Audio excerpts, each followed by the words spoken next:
नमस्कार दोस्तों, मैं श्री राम वर्मा मेरे फर्स्ट ब्लॉग में आपका स्वागत करता हूं। ये जो आज देख रहे हैं आप मेरे पीछे, ये धान की फसल जो तैयार हो रही है, खेत में मैं आया हूं। खेत में पानी लगा है समरसेबल में, जिससे कि जिस खेत में हरियाली बनी रहे। और आप देख रहे हैं धान अब गाले में आने वाले हैं और जल्द ही आगे चल के दाने फेंकेंगे, जिससे कि आगे चल के किसानों को उनकी मेहनत का फल मिलेगा। तो आप हमेशा ब्लॉग में बने रहा कीजिए, जिससे मैं हमेशा जानकारियाँ देता रहूं। और जैसे कि आपको बताना चाहूँगी कि मैं बहुत दिन से यूट्यूब में ट्राई कर रहा हूँ, लेकिन सक्सेस नहीं आया। मेरी कोशिश और एक बार जारी है, जिससे कि मैं सक्सेस प्राप्त कर सकूँ। और आपको बताना चाहूँगी कि गांव में खेती किसानी करके ही किसानों का घर चलता है। कुछ लोग गांव में शहर के लिए भी निकल जाते हैं, फिर वहां से भी अपने आगे के जीवन के खर्चों को निकालते हैं, व्यतीत करते हैं। ये जो आप पीछे मेरे घर देख रहे हैं, ये है समरसेबल, यानी यहाँ से समरसेबल का कनेक्शन दिया गया है, मोटर दी गई है, जिससे कि पानी आगे चल के आता है। और वो आपको बताना चाहूँगी, मान के चलिए शाम को अगर मैं आता हूँ तो यहीं पे रुकने की व्यवस्था होती है। और आप देख रहे हैं कि जो कि मैं बता रहा था कि समरसेबल के पानी का कनेक्शन हमारे इस घर से हुआ है।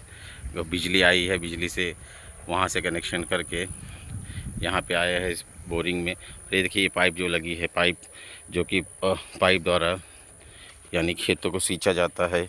यहाँ पे पानी इसी पाइप से निकलते हुए खेतों की तरफ जाता है। आप देख रहे हैं, देखिए पानी इस पाइप के सहारे आगे की तरफ जा रहा है। और देखिए ये आगे जाते जाते जैसे नाली में इसको रखा गया है। नाली में रख के एक नाली बनाई गई है, जो कि आगे चल के जहाँ जिसको सींचना होता है कि नाली के द्वारा, और जो सरकारी नाली है आगे, वहाँ से उसे काट लिया जाता है उनके खेतों में, जिससे सींचना होता है। ये देखिए पानी निकल रहा है। और आपको बताना चाहूँगी कि समय समय पे अगर फसलों को सींचा नहीं जाएगा तो किसानों को ये दिक्कत बनी रहती है कि उनकी फसल अच्छी नहीं होती है। और अगर फसल अच्छी नहीं हो तो उनकी जो लागत रहती है वो निकल नहीं पाती है, जो आगे चल के दिक्कत हर किसान के लिए दिक्कत होती है।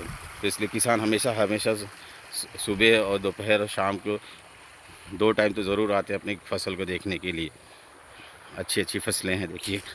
ये देखिए बगल में किसी दूसरे का खेत है, उन्होंने लगाया है। उनके देखिए बालियाँ आ गई हैं बाहर, आप देख रहे हैं। ये देखिए ऐसे ही है। वहाँ तो दूर तक देखेंगे तो आप बहुत सारे आपको दिखेंगे। देखिए कहाँ तक, ये देखिए कहाँ दूर दूर तक ये बहुत सारी चीज़ें दिखेंगी। खेती किसानी का एक अलग ही मज़ा है। हाँ, ये है कि इसमें मेहनत बहुत करना पड़ता है। मुझे देखिए, मैं बताना चाहूँगा कि मैं कुछ समय पहले शहर में रहता था। दोस्तों, जैसे कि अभी मैं बता रहा था आप लोगों को, देखिए खेत में खेती करना एक अच्छा व्यवसाय है, पर इसमें पैसे होने चाहिए। अगर आप खेती कर रहे हैं, मान के चलिए खेती में आप किराने की चीज़ें लगाते हैं, जैसे कि मिर्ची, टमाटर, आलू और बहुत सारी चीज़ें, साग सब्जी, तो इसमें अच्छा खासा प्रॉफिट होता है और किसान इसमें अच्छे खासे पैसे भी कमा सकते हैं। ये आपको मैं बताता, देखिए ये मेरा साधन है जिससे मैं हमेशा खेत में आता हूँ। ये देखिए, ये है मेरा विक्की, यानी जिसे कहते हैं सवारी करने वाला। ये गाड़ी से मैं हमेशा आता हूँ। ये देख रहे हैं आप, देखिए यही इस विक्की की बात कर रहा हूँ। TVS XL 100 heavy duty. अब तो ये मॉडल है, पर ये जो पुरानी चीज़ों में बात होती है वो नई चीज़ों में कहाँ। इस पे चाहे आप कितने भी वजन ला लीजिए, 1 से 2, 1 से 1.5 कुंटल आराम से सवारी करके जाए। किसान, किराने की दुकान, व्यापारी, ये सब यही करते थे। और जब खेत आता हो तो एक छोटा सा बैग ले लेता हूँ, बैग झोला। इस झोले के अंदर एक डंडा होता है, डंडे के साथ फिर आपको बताना चाहूँगा, ये देखिए पानी की ठंडे बॉटल पीने के लिए ले लेता हूँ। क्योंकि क्या होता है कभी कभी पानी पीना